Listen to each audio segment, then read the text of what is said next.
espero que no se te haya pasado que este video tiene una primera parte. Si no la viste, te sugiero que cortes aquí.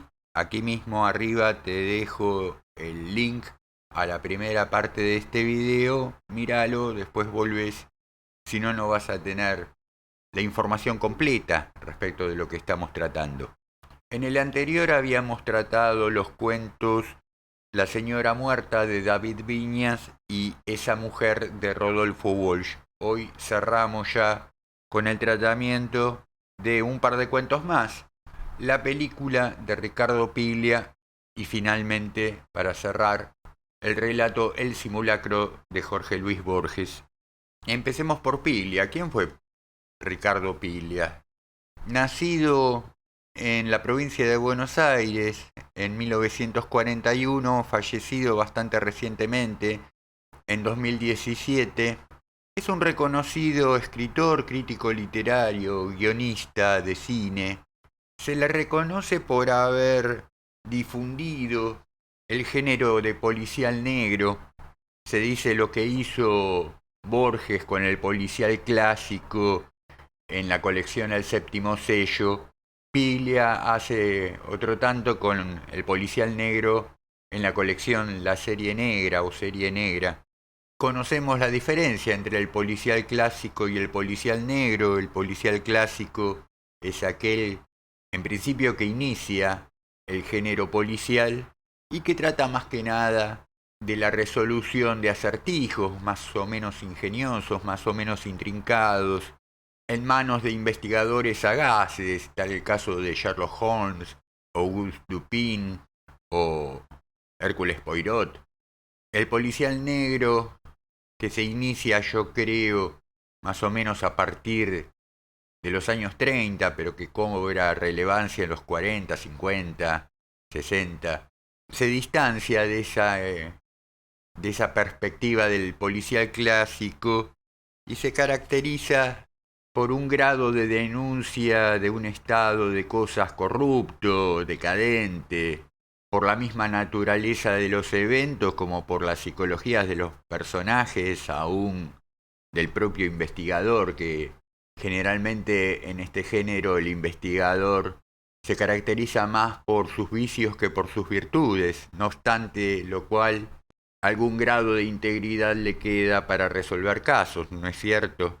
En fin, al margen de esto, Piglia también fue profesor académico en nuestra carrera de letras en la Facultad de Filosofía y Letras de la Universidad de Buenos Aires.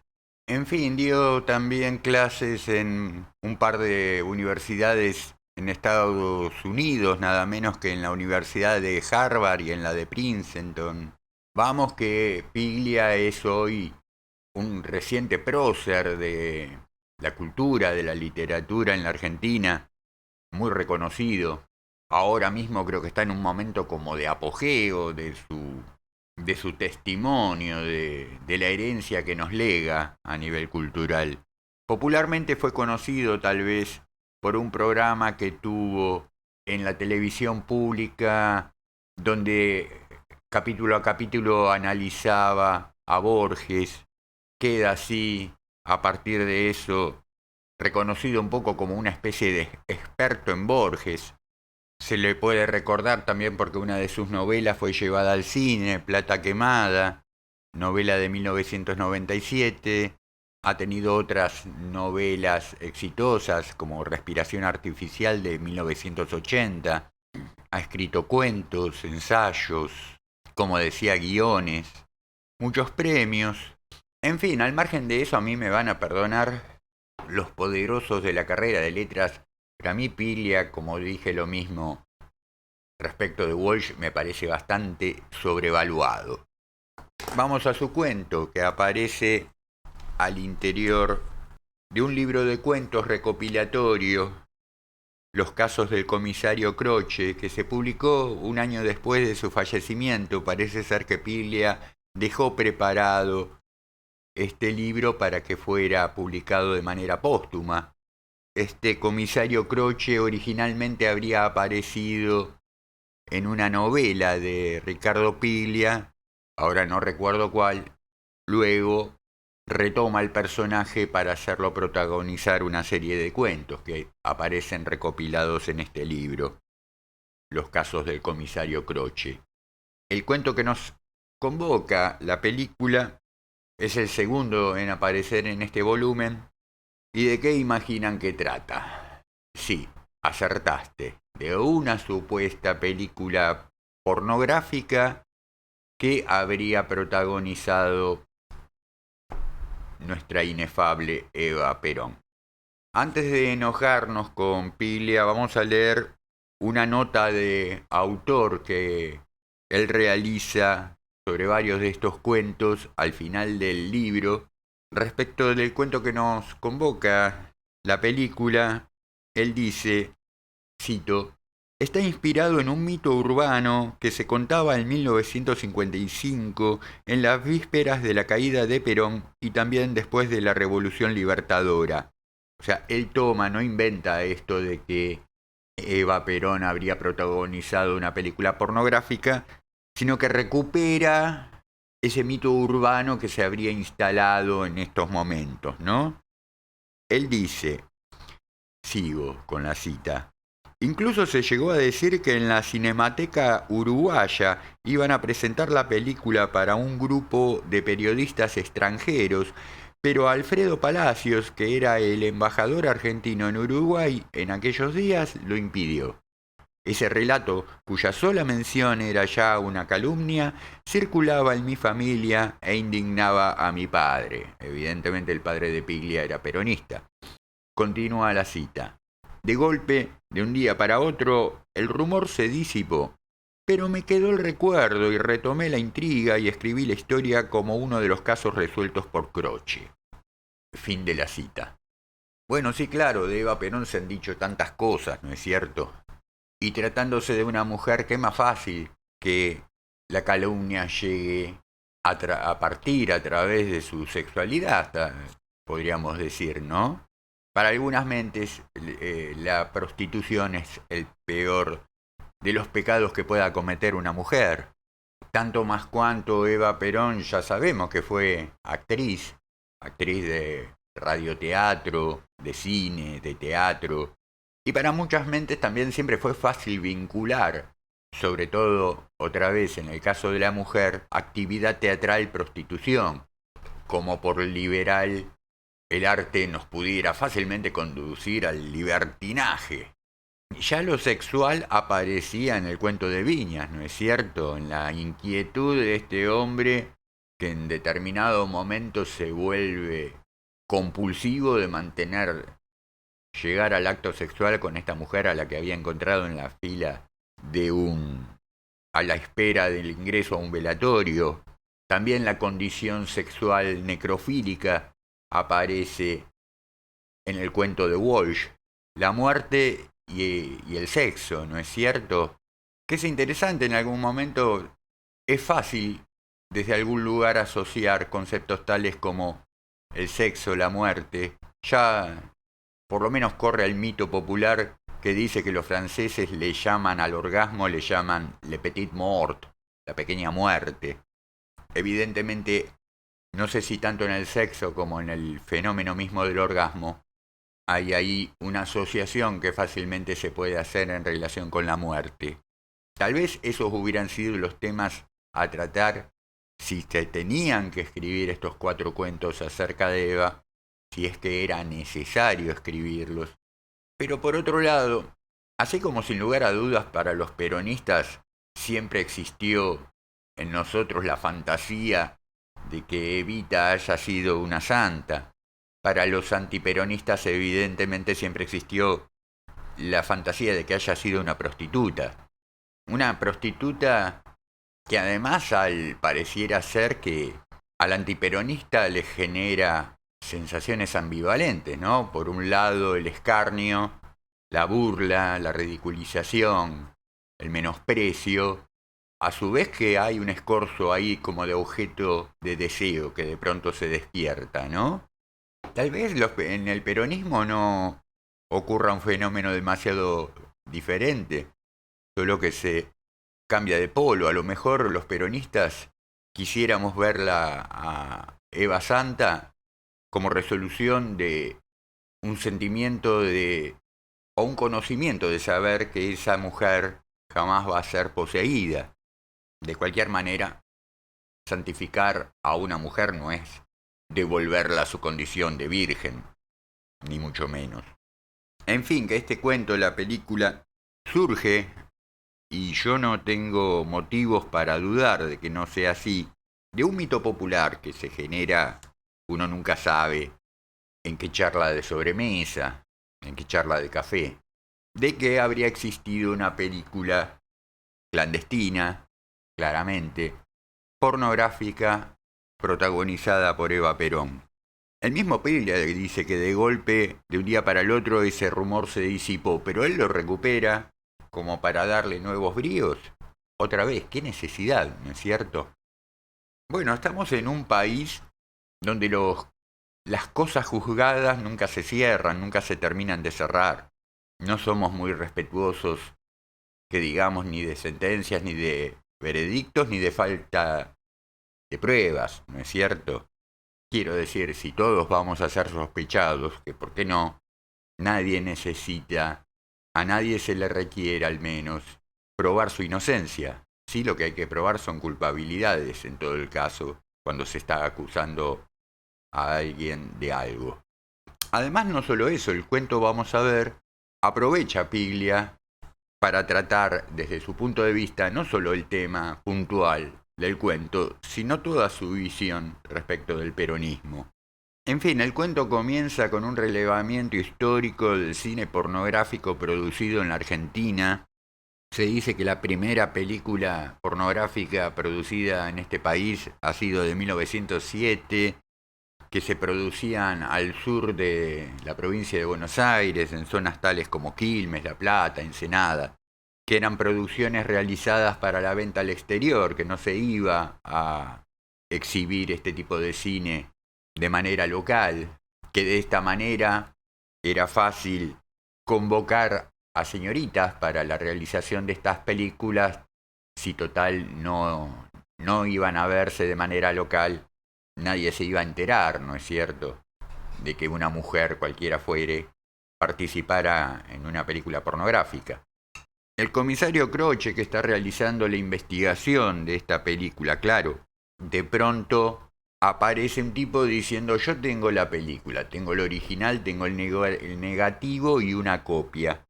Y extorsiona, en principio, a algún alto funcionario, no queda claro a quién, si no es al mismo Perón. Esta historia está transcurriendo hacia fines del gobierno de Perón en el año 55, momentos inmediatamente previos al derrocamiento de Perón. Las cuestiones que aparece un tipo diciendo: yo tengo el negativo, tengo una copia de la película y por esto quiero dinero, ¿no es cierto?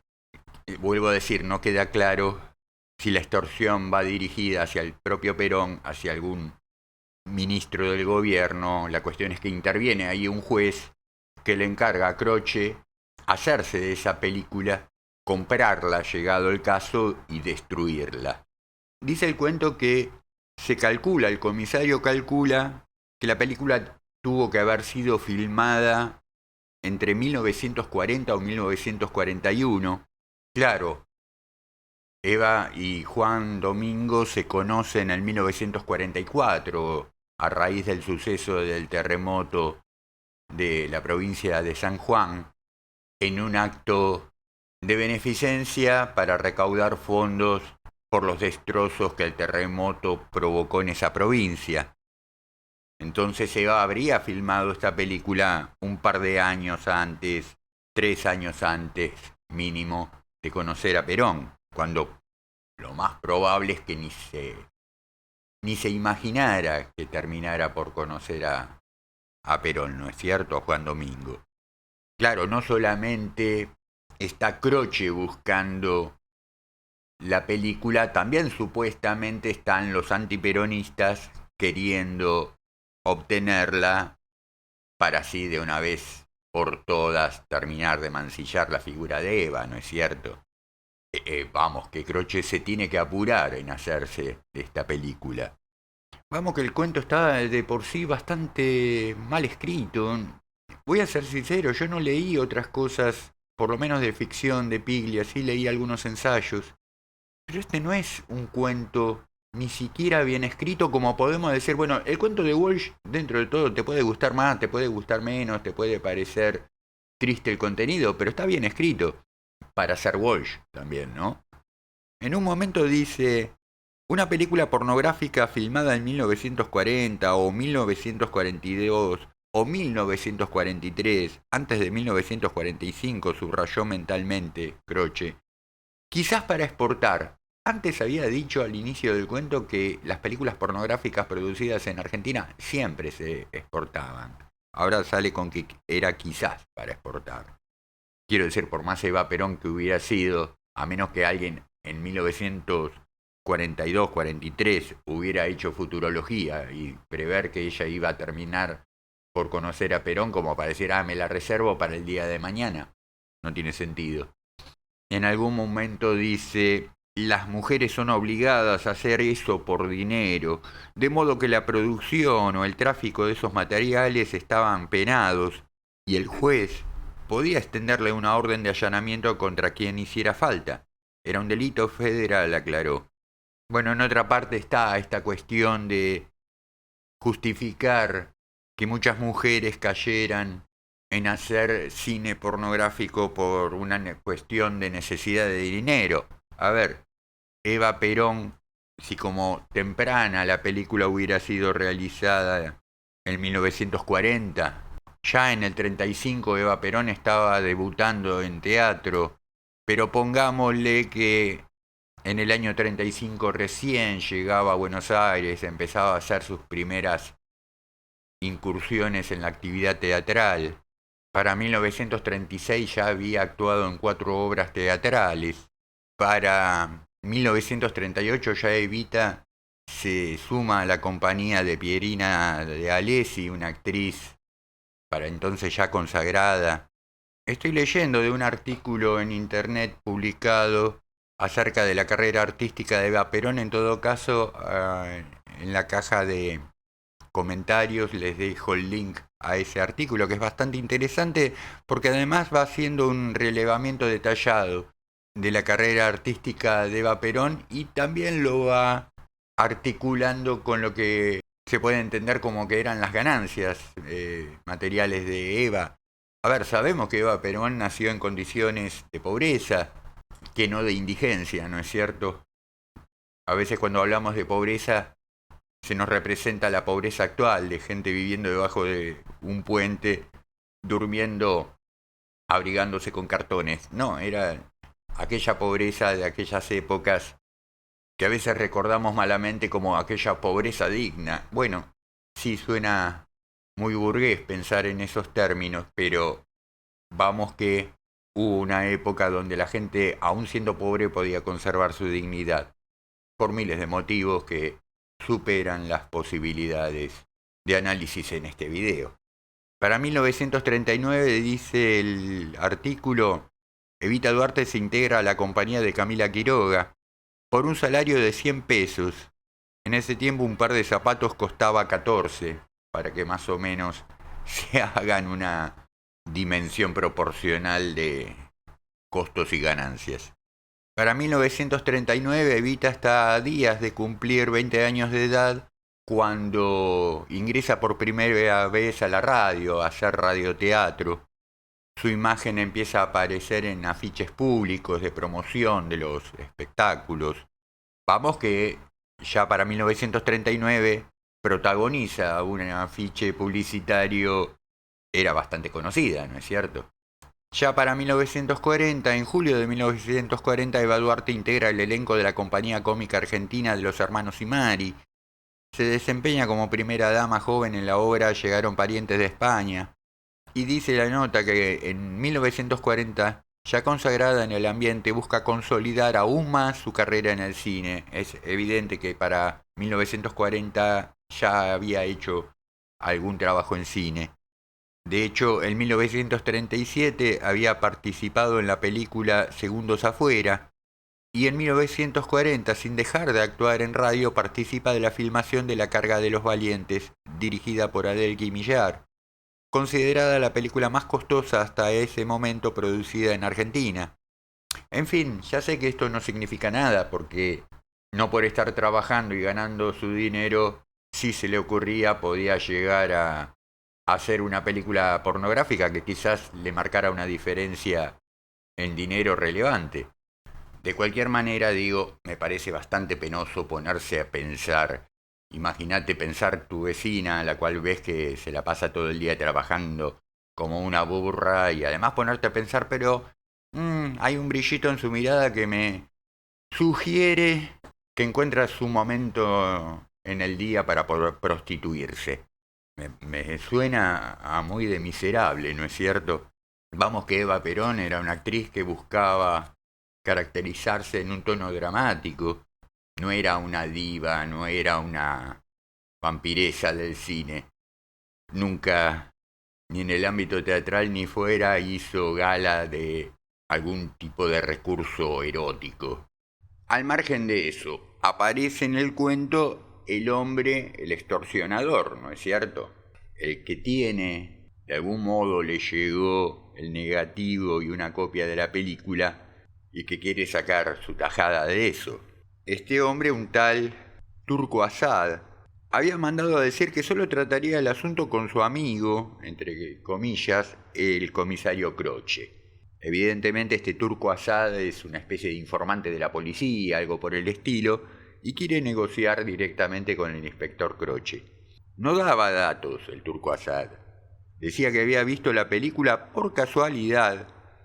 De pedo, mandó a decir con su habitual tono campechano, en una casa de putas en Siria, a fin de año, mientras pasaba las fiestas con sus parientes en su pueblo natal. Adujo que era un material explosivo y que había comprado carísimo el negativo y la única copia existente, y había tenido que adornar buenamente a los tipos de la aduana para entrar sin problema a los rollos. Este Turco Asad era un amigo incondicional de sus amigos, un hombre del movimiento peronista. Bueno, vamos. Así somos los peronistas, somos traidores, ¿no es cierto? Somos ventajistas, cuando podemos ver cómo sacar tajada de algo lo hacemos, ¿no es cierto? O sea, una basura de persona. Así es como el antiperonista ve al prototipo del peronista, un tipo sin base sólida, sin moral alguna, que vende a su madre al mejor postor cuando encuentra la oportunidad. Croce está encerrado en su despacho, a solas, pensando en todo este caso. En determinado momento se pregunta, ¿quiénes estaban al tanto del asunto? ¿Y de qué se trataba? Lo rodeaban tipos turbios, bichos encubiertos, cervis, topos. Hasta su escribiente, su ayudante, podía ser un agente de inteligencia. Trabajaban con rumores que ellos mismos filtraban o desmentían. Pero en este caso lo más importante era el silencio absoluto. El trascendido era el peligro máximo. Nadie sabía a quién pensaban chantajear, pero solo imaginarlo era un peligro. Había mucha información disponible. Conversaciones telefónicas grabadas, prolijos seguimientos a políticos de la oposición, sobornos a periodistas, censura de prensa, pero se abría un agujero negro respecto al sujeto en cuestión. Lo que está diciendo acá la voz narradora, es que les era fácil a los antiperonistas moverse y sacar ventaja de esta situación, debido a que, vamos, que el estrato de poder peronista por entonces presentaba muchas fisuras, ¿no es cierto?, muchos recovecos por donde infiltrarse, debido a que había mucha información disponible respecto del gobierno en relación a conversaciones telefónicas grabadas, prolijos seguimientos a políticos de la oposición, soborno a periodistas, censura de prensa, es decir, una verdadera dictadura, ¿no? Bueno, esa es la propaganda antiperonista respecto de Perón, que lo que ha sido fue un dictador, un tipo que vela por los intereses de su pueblo, es seguramente contra intereses foráneos, individuales, particulares, monopólicos, oligopólicos, y poniendo en acción, evidentemente para lograrlo, un verdadero rasgo de poder y de autoridad, bueno, cae de suyo que va luego a ser considerado un dictador, ¿no es cierto? No es la primera vez que pasa tampoco en la historia de la humanidad, yo creo. Sigue pasando, de hecho. En determinado momento Croce se acuerda de la carta robada de Poe. Me pregunto si Pilia no empezó a notar que su cuento era de dudosa calidad y enseguida busca la referencia en un clásico. Pero vamos que la carta robada de Poe, de la cual hicimos un video, les dejo aquí el link arriba, aparece para que puedan ir a verlo, el análisis que hicimos de ese cuento. Sí, claro, involucra la carta robada de Poe la reputación, en ese caso, de una reina francesa. Pero el cuento abre diciendo esto ocurre en 1700 puntos suspensivos, no sabemos a qué momento refiere, yo no sé si coincide ese 1700 con que siguiera habiendo reyes en Francia, la verdad no me importa, no me interesa si está refiriendo puntualmente a alguna reina, es lo de menos en el cuento de Poe, sin lugar a dudas. En todo caso, creo que si Poe resuelve empezar el cuento como iniciándolo en 1700 y puntos suspensivos, es porque está advirtiendo que por ahí no va la cosa, no busquen a ver quién era esta reina de la cual me refiero, porque no la van a encontrar, porque no existe. Vuelve a la figura del turco Asad, dice, era una figura respetada en la política del distrito y su extensa población de clientes empadronados en sus famosas libretas de fiado y consignación eran todos, como decía Asad, leales y pampeanos a la hora de votar. ¿De qué está hablando? De que Perón habría llegado al poder por fraude electoral. Este turco Asad sería un puntero a la vez que un repartidor de mercancías. Y parece ser que fiando y dando a consignación hacía que sus clientes se volvieran leales y pampeanos a la hora de votar. Está diciendo que Perón llegó al poder gracias al fraude electoral. Ahora, con vamos que creo que no necesito yo en este video explicar el fenómeno de masas que representa el movimiento peronista. Precisamente ese es el punto urticante para el antiperonismo, ¿no es cierto? El punto urticante para el antiperonismo es que Perón no necesitó de fraude electoral. Lamento, muchachos, o sea, ahora ponés ficha en esa cuestión también, de la misma manera que ponés ficha en que Eva Perón pudo haber sido una prostituta y haber filmado una película pornográfica, y uno, lector, tiene que entrar en el juego y convencerse de esa realidad, de esa posibilidad de realidad, ¿no? Porque vamos a ver cómo termina el cuento. Vuelve a la condición turca del turco y dice, Perón había armado a finales del 45, en 3 meses, una organización política nacional apoyado en las redes y los favores de los comerciantes sirio-libaneses, que habían abierto caminos en todas las provincias, uniendo pueblos olvidados, vendiendo de puerta en puerta su mercadería en los rancheríos, en los puestos de las estancias y en las pulperías. Basta ver, decía el turco, siempre entonado y seguro, la pila de nombres árabes que hay entre los cuadros prominentes del movimiento. Sí, claro, también existe la versión de que el peronismo es una especie de armado conspirativo sirio-libanés. Es posible que exista una afluencia sirio-libanesa al interior del movimiento peronista, que de ahí encontremos una rama, la rama sirio-libanesa del peronismo, la queremos llamar así, en Carlos Menem, por ejemplo, ¿no es cierto? Ahora bien, ¿y qué problema habría que en los orígenes de un movimiento político concurran ramas sirio-libanesas, ponele que, no sé, de cualquier otra parte del mundo? Porque digo, en principio este es un país que según el presidente actual fue armado de los que llegamos de los barcos, ¿no es cierto?, de inmigrantes. En segundo lugar, sí, claro, antes del peronismo no habían peronistas, era imposible que los hubiera, ¿no es cierto?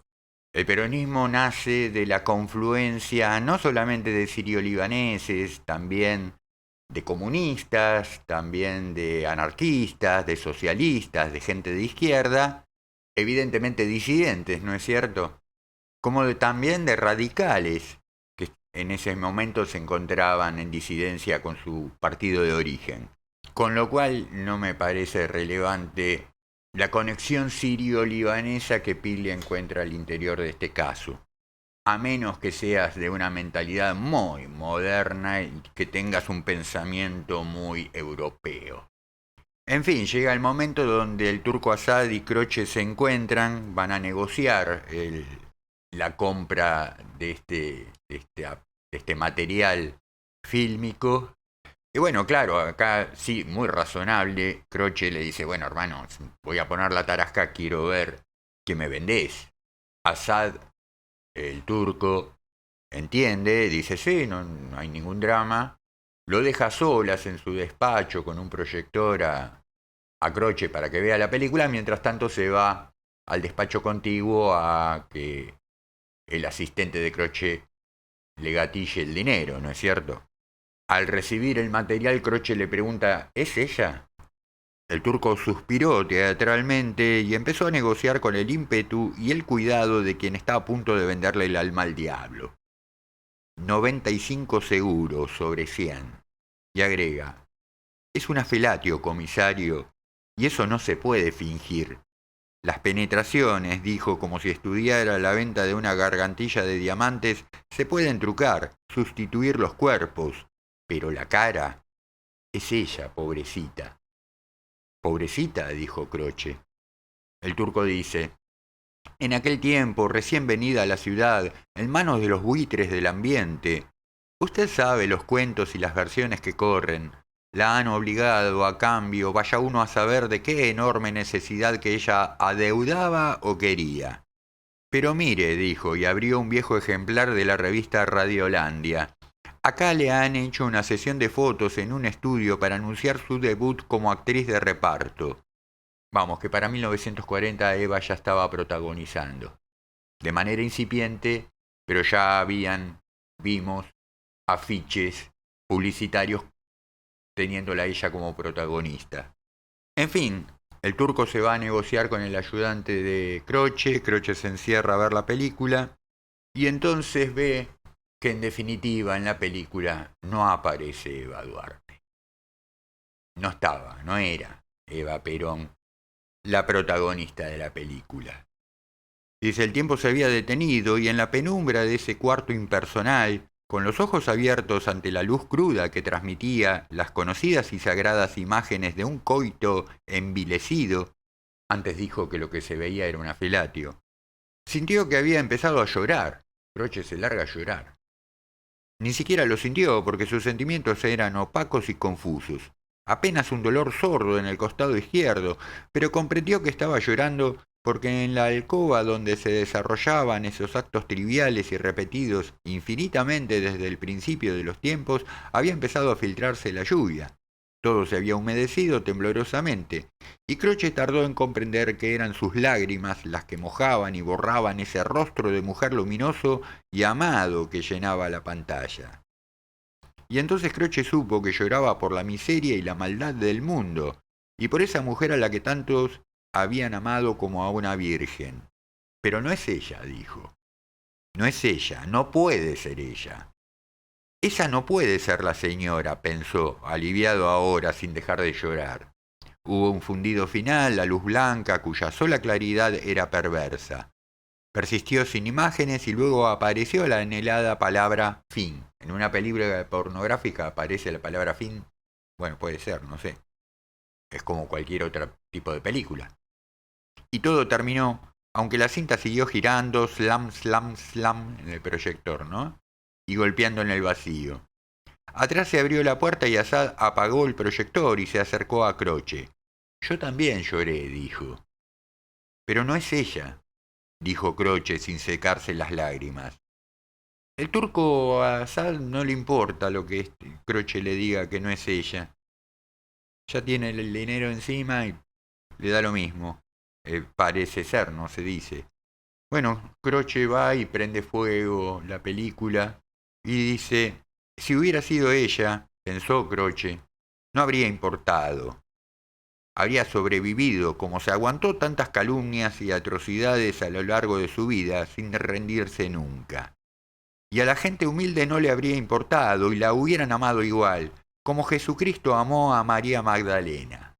Porque la cuestión no es lo que el mundo hace con uno, vaya, sino cómo uno es capaz de enfrentar el horror y el horror y el horror del mundo sin capitular. A mí aquí se me abren varias preguntas. ¿Por qué llora Croce al ver la película? Es confuso y creo que lo que busca el cuento hacia el final es confundir. Una vez echado el manto de sospecha, ¿era Eva la que estaba en la película? ¿No era Eva? Confirma Croce que la que estaba en la película era Eva, pero algo en él no le permite reconocerla. Finalmente, ¿era peronista Croce? ¿Era antiperonista y llora porque advierte efectivamente que no era Eva y hubiera querido que fuera?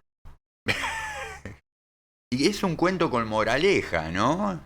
Nos dice qué tendría que pasar si efectivamente las cosas fueran como se plantean. Entonces nos dice, si hubiera sido ella no hubiera importado. Habría sobrevivido como se aguantó tantas calumnias y atrocidades a lo largo de su vida sin rendirse nunca. Sí, es cierto. Y a la gente humilde no le habría importado y la hubieran amado igual como Jesucristo amó a María Magdalena. Es completamente moralista de esas morales que por otro lugar tanto repele el pensamiento de izquierda, ¿no es cierto? No, lo cierto es que no podemos saber qué hubiera pasado con el pueblo si hubiera un día encontrado en una película pornográfica que participaba Eva Perón. Es ridículo suponerlo, es nada más que ridículo el solo hecho de pensarlo, es descabellado.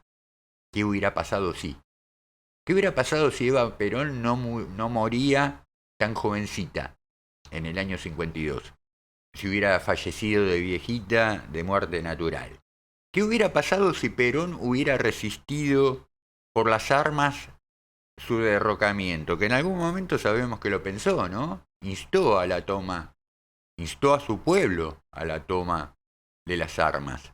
Luego entiende que no quiere hacerse cargo, no quiere responsabilizarse de un desmadre tal como hubiera sucedido, una guerra civil, ¿no es cierto? Pero ¿qué hubiera sucedido si todo eso pasaba? Mínimamente si Eva Perón no hubiera muerto tan jovencita, hubiera fallecido de muerte natural de viejita. Este cuento no se hubiera escrito. Eso hubiera ocurrido, por de pronto. Y si se hubiera escrito de cualquier manera, por lo menos la mujer hubiera tenido margen para defenderse, o para opinar, o para decir algo, o para callar. En fin, cuentos tales como los que estamos aquí analizando, por lo menos el de Walsh y este que acabamos de ver, actualmente son material de estudio en la carrera de letras, en la Facultad de Filosofía y Letras, no importa en cuál materia, es lo de menos porque como nuestra facultad está tomada por el pensamiento a mitad de camino socialdemócrata, a mitad de camino de izquierdas. Y claro, se toma este material de estudio, pero indiferenciándose de la posibilidad de que estos cuentos puedan resultar ofensivos para nadie. Bueno, porque considerar esa posibilidad claramente nos lleva al resultado de tener que decidir o definir que esto no es arte, no es literatura.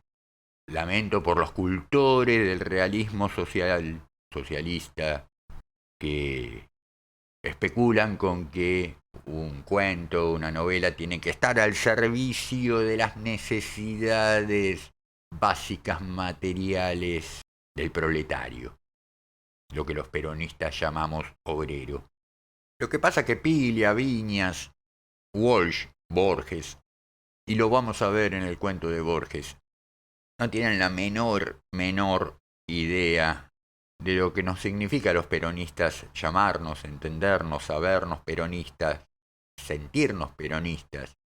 Y eso mismo, pertenezcamos al estrato social que nos haya tocado pertenecer, la relación que nos mantiene con los sustratos más oprimidos, que otra vez basta estudiar un poco la historia del peronismo, por lo menos del 45 al 55, por lo menos del 2002 al 2012.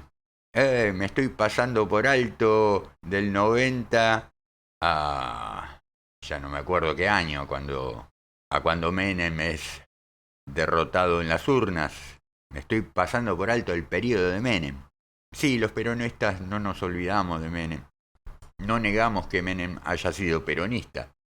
Un peronista que en su momento prefirió optar por una política económica neoliberal, con todas las consecuencias que eso aparejó.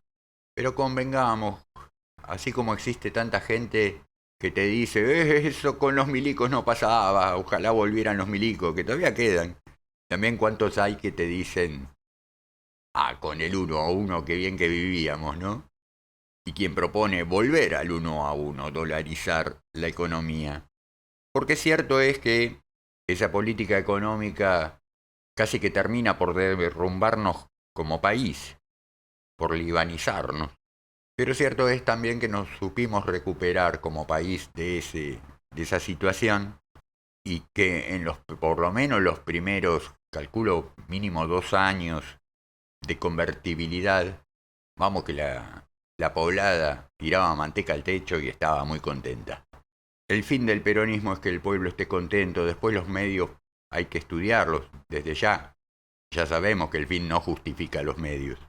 Bueno, ya vamos cerrando este video entonces con el análisis del cuento de Borges. En fin, y así llegamos al cuento El simulacro de Jorge Luis Borges, un autor que no necesita presentación, ¿no es cierto? Por de pronto, al menos en este canal, le hemos dedicado mucho tiempo, mucho espacio. Podemos decir tenemos el antecedente en Borges y en los términos en que estamos tratando aquel cuento que habría escrito, que de hecho escribió, La fiesta del monstruo, en colaboración con Adolfo Bioy Casares, que habría sido escrito en 1947 bajo el seudónimo compartido con Bioy, no sé cuánto, H. Bustos Domecq, y más tarde iba a ser agregado al libro, a un libro, no me acuerdo cuál, escrito en colaboración en 1977.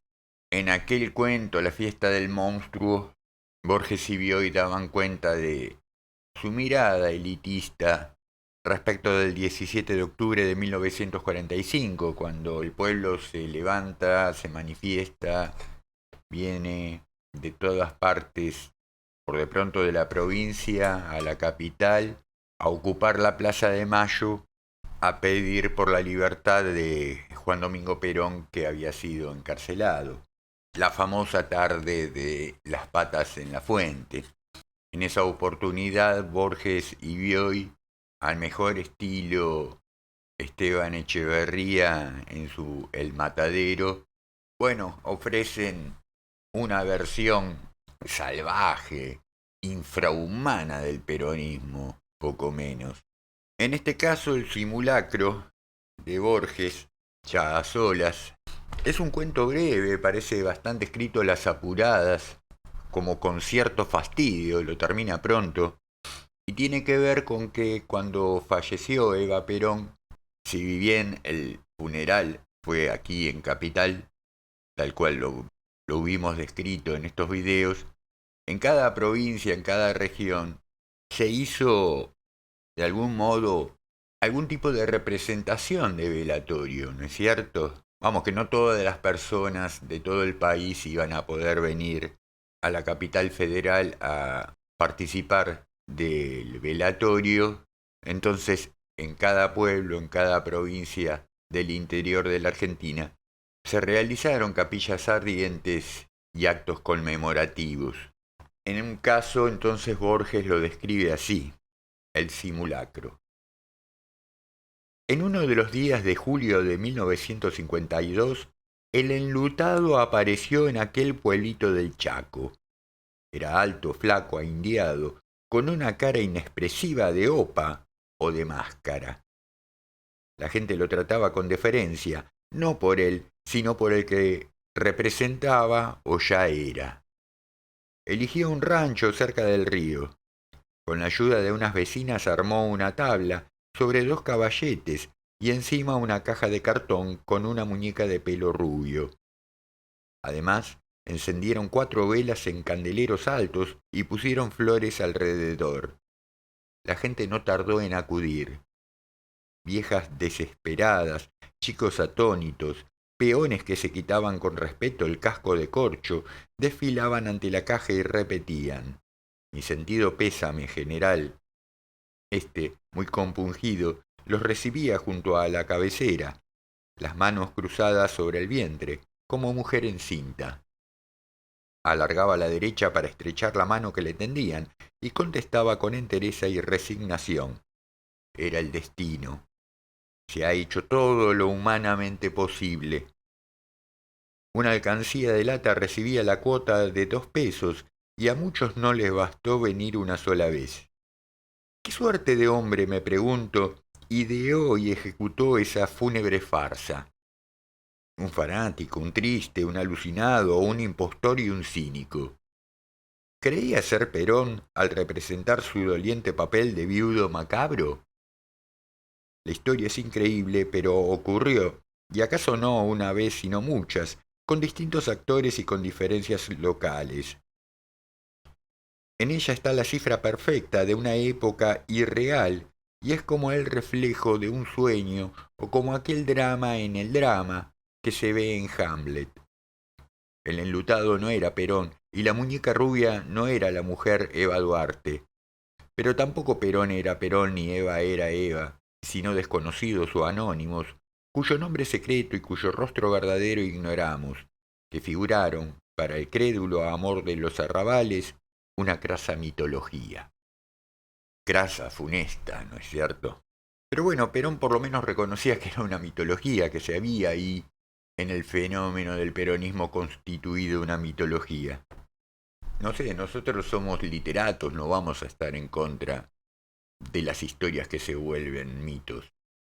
Hasta donde yo pude recabar información periodística, es verdad que, como decía, al interior del país, cuando ocurrió el fallecimiento de Eva Duarte y se realizaron los funerales, en cada provincia, cada pueblo, como decía, se hizo algún tipo de representación. Hasta donde pude ver, por lo que dice el periodismo, lo que ocurría en alguna capilla ardiente, se ponía un cuadro de Eva, se ponía alguna fotografía y se le llevaban flores y se velaba tal vez ese cuadro. Que haya habido representaciones tal así como las describe Borges, una muñeca haciendo de cuenta que es Eva, tal vez metida en un ataúd, un gaucho, un peón haciendo de Perón, presente en el velatorio al que van todos a saludarlo. Yo no sé si pudo haber ocurrido algo por el estilo, pero me pregunto, ¿y si hubiera ocurrido, qué? ¿Qué tendría de malo? Lo ridículo, lo para Borges ridículo, el acto de un fanático, de un triste, de un alucinado, un impostor y un cínico. Me parece que es no conocer las características de un pueblo, que pudo haber tenido un acto por el estilo de ser que sucedió de esta manera como lo describe Borges, algo ligado al fetichismo, al ritual sin lugar a dudas.